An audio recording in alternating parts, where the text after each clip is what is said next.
I'm not the biggest Godzilla fan. I mean, I respect the franchise, and I think it's pretty awesome seeing a bunch of dumb monster fights, but as a kid, I could never really get into it. I do know a lot of people who like it though. My friend Stella is a huge fan of the franchise, and when I used to go to church, I knew a kid who constantly brought a small Godzilla figure with him everywhere he went, and still has it to this day as an adult. But as for me, it just didn't get my interest.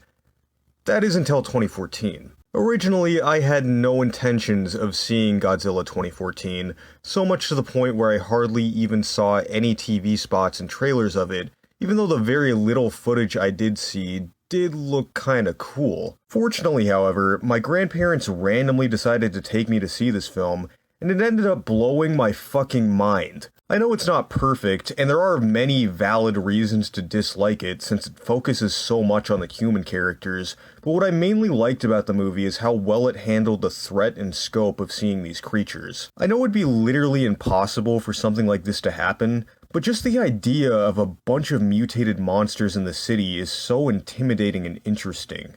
Seeing that giant foot step down, seeing Godzilla loudly roar on the big screen, seeing a bus full of grade school students trapped above the Golden Gate Bridge while Godzilla crosses next to it, and that final battle, my god, that was satisfying. It ended up leading me on to watching a few other of the classic movies, and I obviously continued watching the rest of the MonsterVerse. I was really excited to see Godzilla vs. Kong, but unfortunately, I got sick during its opening weekend. Don't worry, I didn't get COVID, and I'm fine now, but just to make everyone comfortable, I did stay inside for at least 2 weeks. And boy were those 2 weeks unbearable. Every person on YouTube was talking about this movie. Every person I knew kept text messaging me about this movie. Every single time I wanted to use the internet, there was an advertisement for this movie. So what did I do?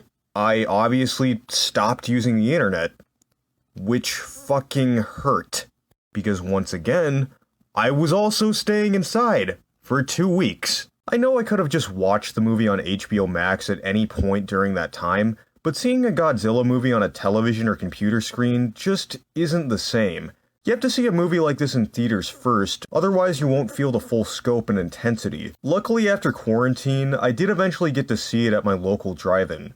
But what did I do to pass the time? I bought a GameCube-era Godzilla game. Before this game's release, most other titles before it that were put in the West were either weird or kinda sucked. Originally we were going to get a 2D Godzilla fighting game, but for some reason it ended up being a Japan exclusive. What didn't help was that in 1998, America finally came out with their own adaptation of the franchise, and it turned out to be incredibly infamous for various different and valid reasons. America honestly kinda treated Godzilla like crap during this time, outside of maybe the cartoon show. Luckily, there did end up being one slice of hope that changed this perception. World-renowned video game company Atari got the rights to create a trilogy of Godzilla games and hired American company Pipeworks Studios to develop it. Their first project being Godzilla Destroy All Monsters Melee. With all of this being said, let's get into the actual review. The game starts off with an opening animation.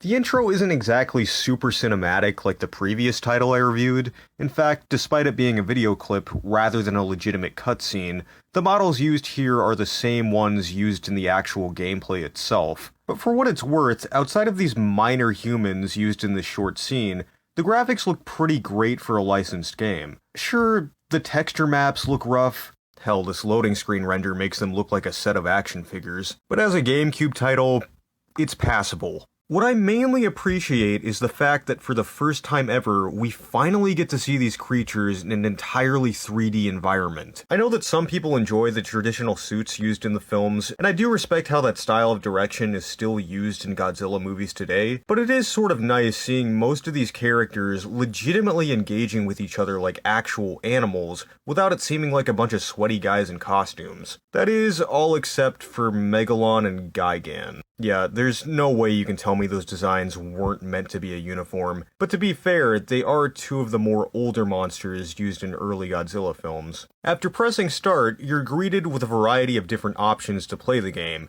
which then leads you to the cast of playable fighters. Originally, most of them are only unlockable until you progress through the game's adventure mode, or simply by inserting cheat codes which can be found online. Again, not a massive fan of the franchise, so I'm not entirely sure what fans overall think of the roster, but from what I've heard over people I know that love the franchise, many of them believe the selection is either a bit underwhelming or totally fine. Megalon, for example, is apparently considered kind of an odd choice since he only appeared in one film and isn't loved as much as the others, but I've also heard from people that it makes complete sense for him to be here since he was one of the originals. In my opinion, I think it works okay for its first title, considering they managed to get some of the icons such as King Ghidorah, Anguirus, and Rodan, but notice how Mothra doesn't appear to be here though. For single players, the game features a versus mode, a survival mode, and an adventure mode. In versus mode, you can essentially choose a monster you want to play as, and choose one you want to fight against. In survival mode, you're basically fighting a series of all monsters within a time limit for each fight. Adventure mode is basically just a series of fights as well, only with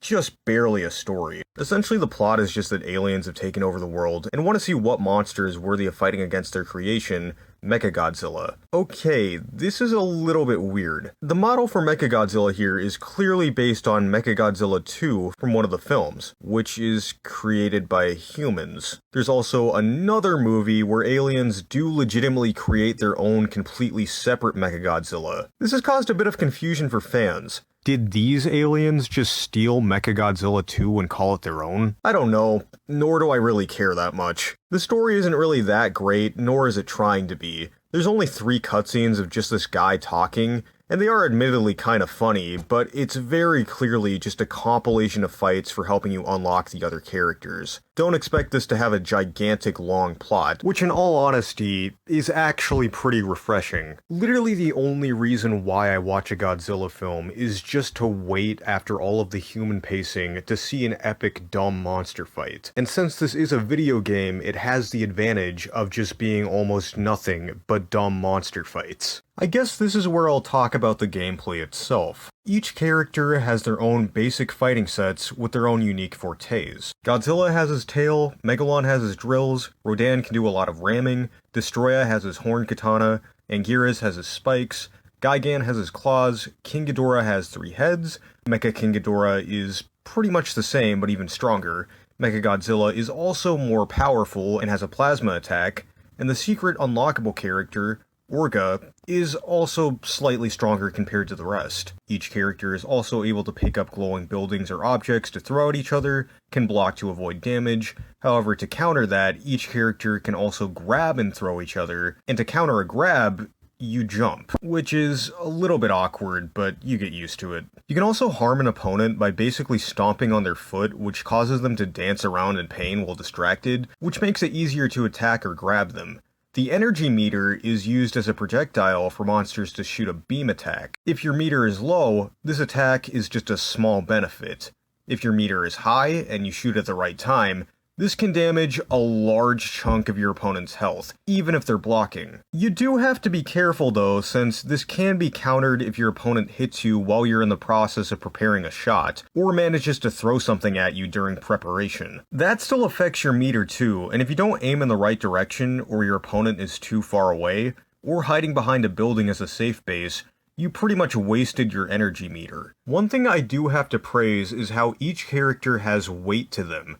Monsters like Gigan and Megalon have a bit more fluid animation since they're less heavier than the others, and the King Ghidorahs and Mechagodzilla are a bit slower because of how heavy they are. In comparison to all the other flying characters, Rodan flies the best because he's the smallest, which makes it easier for him to avoid projectiles. I also like how some of the characters have advantages that have some risks to them. Megalon, for example, has this digging ability to where he can avoid harm and try and grab monsters from the ground, but if you spend too much time underground or don't grab your opponent quick enough, you get dizzy and can be easily attacked or grabbed yourself, and digging also affects your energy meter. Anguirus is the only character with a shield, so he uses this to block opponents, and it can actually harm them if they attack. You still have to be careful with this though, as the beam can still hit it, and he can still be grabbed. One thing to keep in mind about this game is that it isn't a button masher. Initially, I kind of assumed that it would be, since this is a licensed game and does have a very arcade-ish vibe to it. I'm kind of shocked that Atari didn't make an arcade machine version of this game. It looks like something you'd find next to Vapor TRX or San Francisco Rush at a pizza place. But what's respectable is that the game requires legitimate skill and good timing. There are certain moments where you definitely should throw buildings or grab where it can save your ass sometimes, and you have to be cautious when attacking. It takes a while to get used to, but once you eventually spend time understanding it, it becomes really fun. In most modes of the game, there are occasional items that pop up on each stage. One of them is health, which is self-explanatory. Another one of them is this energy sphere thing, which raises your meter back up. The most significant item is rain, which allows you to do some kind of superpower that damages your opponent's health by about 25% of hit. And on rare occasions, you'll see a glowing butterfly item, which summons Mothra, who shoots her beam at the targeted opponent. Yeah, I can kinda see how this might piss people off who love the character. I sort of get why she isn't playable. The structure of the game doesn't really suit her for her fighting style, but I feel like they could have figured something out.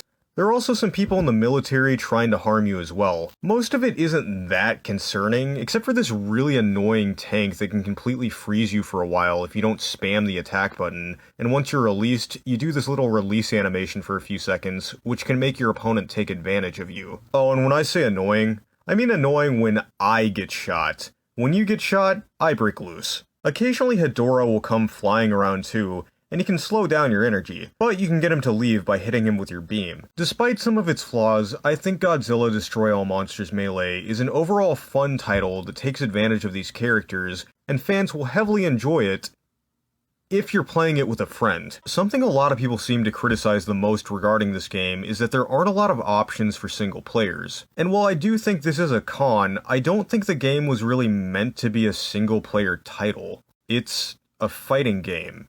That's kind of how most fighting games operate. I'm gonna be honest, I personally don't even really enjoy playing Smash Bros. Or Mario Party unless I have other people playing it with me. I know there are some people that do like single-player options, but most people, if not all, love playing those games with other people. Godzilla Destroy All Monsters Melee has that exact same trait, only the biggest problem is, the AI in single-player modes are absolutely insane. Outside of the first battle and adventure mode, typically with Anguirus, easy mode is not easy mode. Characters will constantly spam attacks and they won't go steady on you. It can be very, very, very irritating, so much to the point where you're just kind of better off throwing buildings or shooting your beam at them a majority of the time. If you get too close, you're likely to have your ass handed to you. And while this is annoying, I admit it is pretty satisfying when you can beat someone. I would say it sucks how you have to fight a lot of the AI to unlock these characters, but luckily there are cheat codes, and this was during a time before the concept cost money, and the codes were programmed into the game itself, so you can just easily find them on the internet. I never needed to do that since I do genuinely enjoy the gameplay, but I wouldn't blame anyone who does do it. The AI kinda sucks for beginners. But again, I don't think this game was really for people just playing it alone. I know this sounds kinda weird, but this game feels like something your uncle or parents would give you and your siblings for Christmas alongside a pile of other random GameCube games after also getting the GameCube itself. What's interesting though is that the Versus mode allows you to do either multiplayer with a friend or single player with an AI. Why isn't it like that with the other modes? Did they not have enough time? Was the GameCube not capable of handling it? I don't really know. Melee mode is pretty much just a fun 2 to 4 player fight, which is cool, but your energy meter is pretty much the exact same as it is in every other mode, so if your friends decide to be dickheads and start ganging up on you specifically, good luck. You're also set with a timer as well, and when you die, you just instantly come back to life again. It's more like a ranking competition. Team battle is where you and 2 to 3 other players can either be heavily matched by teaming up in pairs of 2, fighting against each other, Or again, your friends can be dickheads and start ganging up on you specifically. Then there's Destruction Mode, which involves 2 to 4 players trying to score points on who can destroy the most buildings. This might be the one mode that I can totally understand being a multiplayer exclusive. It'd be pretty pointless and self-absorbing just to play on your own and get an easy win. Ultimately though, all of these modes are pretty fun. I guess if you want a more superior version of this game, go get the Xbox version. The Xbox version has better graphics, of course. Most of everything includes single-player options against AI, and you can even play Destruction Mode by yourself if you're really that lonely. It also includes a bonus character, who was also in the Japanese version of the GameCube game, which only came out 2 months after the American release. Okay, maybe this game was rushed. Even with all of that being said, I'd still say play it with friends or family rather than just playing it on your own. The game was clearly meant for this considering the AI. If you're new and want to pick this up with an open mind and don't have any experience, I'd recommend playing it with someone else who also doesn't have any experience. I sort of wish I did that when I first got it. I could imagine it slowly being a little weird into becoming a complete blast after some adjustment. So yeah, Godzilla Destroy All Monsters Melee is a fun game. I might even enjoy it more than most internet critics do, since it ended up being my favorite one in the series. Maybe we'll get to the rest of those at a later date.